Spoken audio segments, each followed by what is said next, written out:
ደስ ስለሚል ነገር እናውራ። ወደ ልጅነታችሁ ሁላችሁም ልውሰዳችሁ። በቃ ይሉኝታ የሌለብን ላይፍ ማለት በቃ ሕፃን እያለን አስተውላችሁ ከሆነ ቀርቀናችንን ነው የምንሄደው።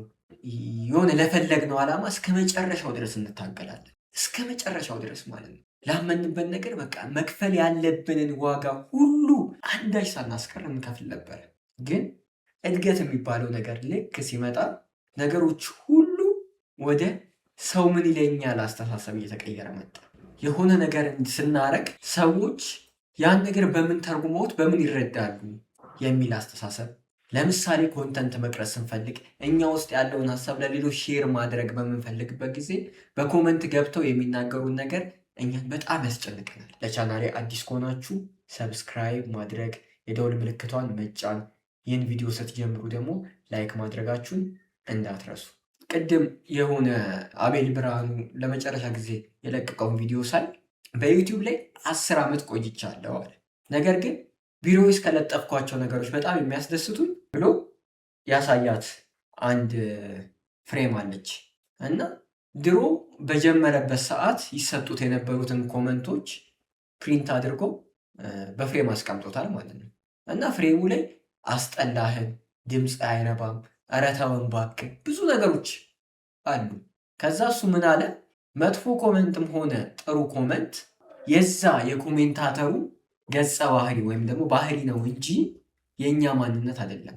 ጥሩ ኮመንትን ወይም ደግሞ ማሻሻል ያለብንን ነገሮች ጥሩ ፖዘቲቭ አቲቲዩድ ያለው ኮሜንታተር በጥሩ ዌይ ይጽፍልናል። እቺን ነገር ብታስተካክል ወይም ደግሞ የሚያቀን ከሆነ ደውሎ ይነግረናል። ግን መጥፎ ኮመንት የሚሰጠን ሰው ከአይምሮ ጋር ያለው ጫጫታ፣ ከአይምሮ ጋር ያለውን የሆነ ስሜት ያሌለውን ጭንቀት የሚወጣበት ቦታ ይፈልጋል። ማለት ማን ላይ አቅሜን ላሳይ የሚል ነገር ማለት ነው። ጠዋት እንቅልፉን ተኝቶ ሰዓት ይረፍድበታል። ከዛ ከብዙሃኑ ጋር እንደሱ ኖርማል ከሆኑ ሰዎች ጋር ይጋፋል። ከዛ ስራ እንደምንም አርፍዶ ይገባል፣ ወይም ደግሞ ለትንሽ ፊርማ ሳይነሳበት ይደርሳል። አርፍዶ ከገባ ጫጫታው አለ፣ በትራንስፖርት ሲመጣ ጭቅጭቆ አለ፣ የሰው ንትርክ አለ፣ የመኪናው ጩኸት አለ፣ የመንገድ ዝግግተው አለ። እነዚህ ሁሉ ነገሮች አንድ ላይ ተጠራቅመው አስረፈዱት። አይምሮ ጭንቀት በጭንቀት ሆነ። ከዛ በኋላ ፊርማ ተነሳበት። ከዛ ደሞዝ ይቆረጥበታል ማለት ነው። አሁን ይህን አለቃውን መቆጣጠር አይችልም ይህ ሰውዬ። ስለዚህ አቅሙን ማን ላይ ነው የሚያሳየው? ስለዚህ አቅም አለኝ ብሎ የሚያስባቸው ሰዎች ላይ ለማሳየት ይሞክራል። በሰልፍ ላይ ሊሞክር ይችላል። ወደ ቤት ሲመለስ ትራንስፖርት ላይ ሊሞክር ይችላል። የታክሲ ረዳቶች ላይ እበልጣቸዋለሁ ብሎ ስለሚያስብ እንደዛም ተጨቃጭቆ ከገባ በኋላ ቤት ልጆቹ ላይ ይወጣል፣ ልጆች ካሉት። ካልሆነ ደግሞ እንደገና ልክ ሲመጣና ቲክቶክ ሶሻል ሚዲያ ገብቶ ስክሮል ሲያደርግ ምን ይፈጠራል? የሚገራርም የሚያስቀና ላይፍ በቪዲዮ የተቀረጸ ያያል። ተጨማሪ ሌላ ጭንቀት። ከዛ በኋላ እናንተ ጥሩ ነገር ለሰው አቀርባለሁ ብላችሁ የመጣችሁ ሰዎች ወይም ደግሞ ቪዲዮ የቀረጻችሁ ሰዎች ላይ ይመጣና ይከተክታችኋል ማለት ነው። አቅሙ እሱ ላይ ነው።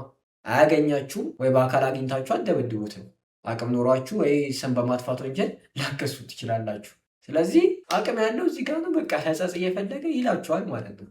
ስለዚህ ቅድም አቤል አለ ያልኳችሁ ነገር ኮሜንቶች የሚገልጹት የኮሜንታተሩን ባህሪ ነው እንጂ የእናንተ ካራክተር ሊሆን አይችልም። ደግሞም አይደለም። የእናንተ ካራክተር ከሆነ ራሳችሁን ስለምታውቁ ያ ነገር ሊያስከፋችሁ አይገባም። ማሻሻል ነው የሚኖርባችሁ። ካልሆነ ግን የዛ ሰውዬ ጭንቀቱን ማራገፊያ አድርጎ የተጠቀመበት ነገር እንጂ የእናንተ ትክክለኛ ማንነት ስለሆነ አይደለም። እና አሁን ብዙዎቻችን ኖርማል ላይፍ ላይ ያለን ሰዎች ምንድን ነው የሚያስጨንቀን?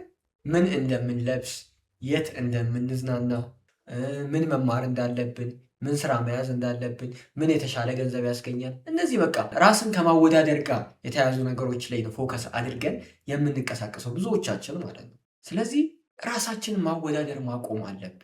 ሰው ምን ይለኛል ብለን አንጨነቅ። ምክንያቱም እኛ ሰው ምን ይለኛል ብለን በምንጨነቅበት ሰዓት ባይገርማችሁ እኛ እሱ ምን ይለኛል ብለን የተጨነቅንለት ያ ሰውዬ እናንተ ምን እንደምትሉት እየተጨነቀ የሚገርመው ነገር እዚህ ጋር። ስለዚህ በፍጹም ሰው ምን ይለኛል ብለን ልንጨነቅ አይገባም። ያሰብነውን ነገር በትክክል ልናደርግ ይገባል ማለት ነው። በቃ እንደ ልጅነታችን ፈታ ያለ ላይፍ፣ ቀለል ያለ ላይፍ መኖር፣ የሚያስደስት ላይፍ መኖር እና ምን እያልኳችሁ ነበረ? ወደ ልጅነታችን እንመለስና ፈታ እንበል እስቲ። ማለት የሚፈርዱብን ሰዎች እኮ ገና ናቸው። ገና ጨቅላ፣ ገና አልበቁ። ምክንያቱም የበቃ ሰው በሰው ላይ ሊፈርድ አይችልም። ሰውን እያየ እኔ ምን ማስተካከል አለብኝ ሊል ይችላል እንጂ በምንም ተአምር ሊፈርድ አይችልም። ስለዚህ ራሳችንን ማየት ያሉብን የተለያዩ አስፔክቶች ይኖራሉ፣ ፖዘቲቭ ዌዮች ማለት ነው። ነገር ግን ሳንበቃ ሰዎች ላይ እኛም ጀጅ አናድርግ። በሰዎች በእኛ ምክንያት ብዙዎች ራሳቸውን እንዲጠሉ፣ ራሳቸውን እንዲያጠፉ አይ ቲንክ የሆነ ጊዜ በቅርቡ ኮመንት ላይ የሆነ ነገር ተባልኩ ብላ ራሷን ያጠፋች ሴት ነበረች መሰለኝ። በጣም ከባድ እኮ ነው። ለሰው መሞት እንኳን ምክንያት እየሆንን ነው ማለት ነው። ስለዚህ ማስተዋል የሚገባን ነገር እኛ ገና እታች መሆናችንን ዝቅ ማለታችንን ነው ማየት ያለብን። የፈለገ እውቀት ሊኖረን ይችላል፣ የፈለገ ከፍተኛ ደረጃ ሊኖረን ይችላል። ግን የሆነ ቦታ ላይ ስንሄደ ዝቅተኛውን ቦታ ነው መምረጥ ያለብን። ራሳችንን ግዝፍ አድርገን ማሳየት የለብንም። መጽሐፍ ቅዱስ ላይ አይ ቲንክ የሆነ ቃል አለ ክርስቶስ ሲያስተምር በምሳሌ የሚገባችሁ ትልቁ ቦታ እንኳን ቢሆን ሂዱና እታች ዝቅተኛው ቦታ ላይ ተቀመጡ። ከዛ ጠሪው ራሱ የሚገባችሁ ትልቁ ቦታ ከሆነ ከተቀመጣችሁበት ቦታ አንስቶ ወደ ትልቁ ቦታ ከፍ ያደርጋችኋል። ያኔ በተቀመጡ ሰዎች ሁሉ ከበሬታን ታገኛላችሁ። ነገር ግን ሮጣችሁ መጀመሪያ ከፍታው ቦታ ላይ ከተቀመጣችሁ ራሳችሁን ከፍ አድርጋችሁ ከሰቀላችሁ ጊዜ ወይም ደግሞ ያኛው ሰውዬ ይህ ቦታ ለእናንተ አይደለም የተመደበለት ሰው አለ ብሎ ከዛ ጋር በሚያስነሳችሁ ጊዜ ሀፍረት ይሰማቸዋል፣ ውርደት ይሰማቸዋል። ስለዚህ ራስን ከፍ ማድረግ አያስፈልግም።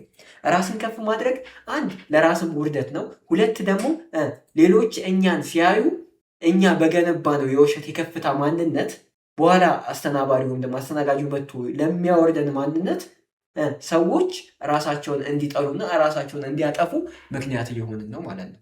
ስለዚህ ልንጠነቀቅ ይገባል። እዚህ ፖይንት ላይ ቅድም እንደነገርኳችሁ ውስጣቸው የተሰበረ ወይም ደግሞ በነገሮች ደስተኛ ያልሆኑ ሰዎች ነው ሰዎችን የሚተቹት። ስለዚህ ሁላችንም ሰዎችን እየተቸን ከሆነ ያለ ነው በህይወታችን የሆነ ነገር ላይ የሆነ አስፔክት ላይ ደስተኛ አይደለንም ማለት ነው።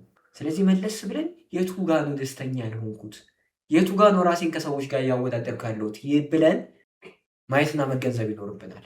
ሁለተኛው ነጥብ በራሳቸው የማይተማመኑና ሰዎችን የሚተቹ ሰዎች ወይም ደግሞ ሰው ምን ይለኛል ስሜት ሰዎች ላይ የሚያሳድሩ ሰዎች በራሳቸው አይተማመኑም።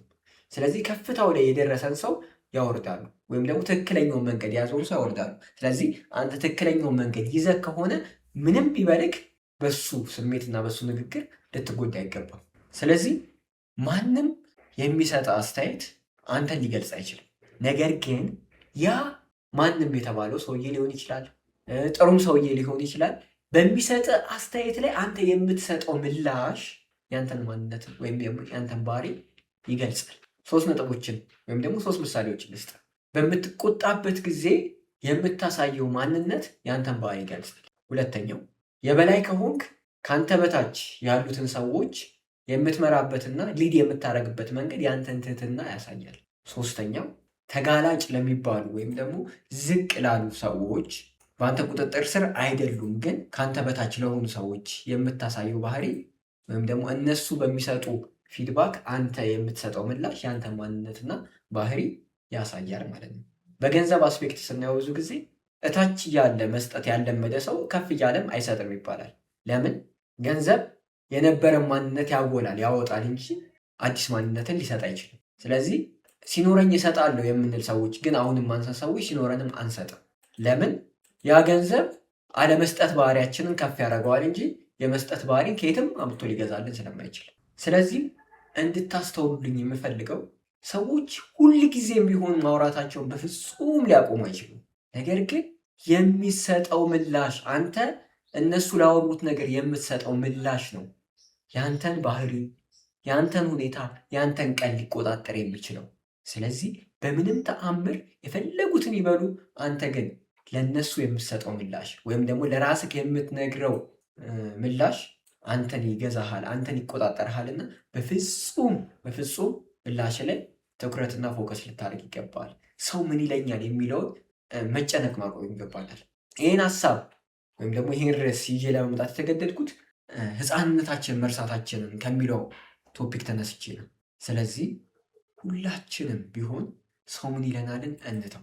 እኛ ውስጣችን የሚነግረንና ያመንበትን ነገር ትክክል ነው ብሎ የሚነግረን አንደኛውን የህሊናችን ሳይድ ብቻ እንከተል። ለምሳሌ እንዳልኳችሁ ህፃናት የሆነ ነገርን ካመኑ ወይም ደግሞ ትክክል ነው ብለው ካሰቡ የሚችሉትን ነገር ሁሉ ይጠቀማሉ። እኛ በግድና በጉልበት ከአቅማቸው በላይ በሆነ ነገር እስካላስቆምናቸው ድረስ ሊያለቅሱ ይችላሉ፣ ሊጣሉ ይችላሉ፣ ምግብ አልበላም ሊሉ ይችላሉ፣ ሊያኮርፉ ይችላሉ። በዚህ ወይ ማለት ነው። እወዳቸዋለሁ። ስናፍቅ በቀለ ነበርኩ። ማረፌን ሰብስክራይብ ማድረግ እንዳትረሱ፣ ላይክ አድርጉ። ለምትወዷቸው፣ ለምታከብሯቸው፣ ለምትሳሱላቸው ሰዎች ይህንን ቪዲዮ ሼር አድርጉላቸው።